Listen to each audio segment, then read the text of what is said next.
Attendu à 15h20, c'est à 15h précisément que l'aéronef ayant son bord, le pape Léon XIV a atterri ici à l'aéroport international de Yaoundé-Simalène, précisément au pavillon présidentiel,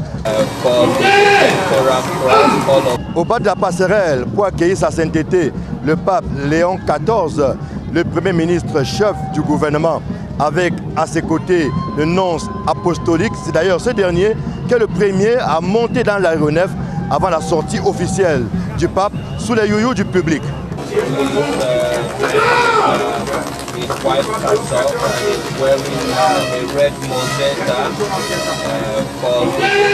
Aussitôt donc sorti de l'avion et après avoir été accueilli par les personnalités présentes ici à l'aéroport international de Yaoundé-Simalène, le pape s'est donc autorisé un bain de foule. Il a tenu personnellement à témoigner de cette présence massive des populations, une foule venue nombreuse pour voir, même à distance, le 4e pape à visiter notre pays.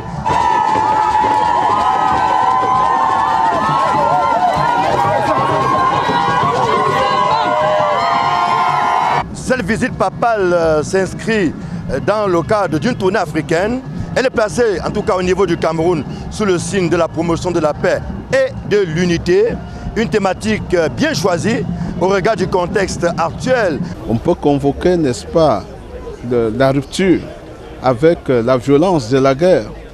On peut convoquer, n'est-ce pas, tous ces abus qui se sont développés autour où l'homme devient loup pour l'autre, n'est-ce pas, pour construire cette fraternité nationale qui est au bout des attentes et que nous avons vainement recherché ça et là sans pouvoir.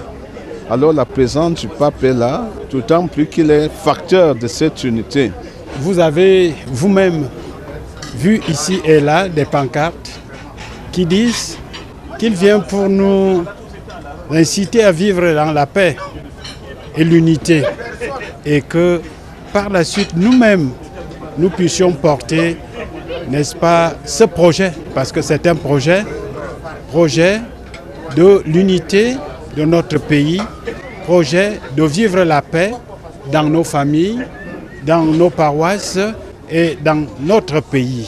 Outre le Premier ministre chef du gouvernement, quelques membres du gouvernement étaient également présents ici au pavillon présidentiel, notamment le ministre des Relations extérieures, le jeune Bélan Béla, le ministre de l'administration territoriale, Paul Atanganji, mais davantage le clergé réuni, on va dire, au grand complet, avec à sa tête le président de la conférence épiscopale nationale, Monseigneur Andrew Kea, qui conduisait donc cette importante délégation pour accueillir donc le pape Léon XIV ici au pavillon présidentiel de l'aéroport international de Yaoundé-Simalène, d'où nous signons Joël Essengui, Marcelin Gansop, Equinoxe Télévision.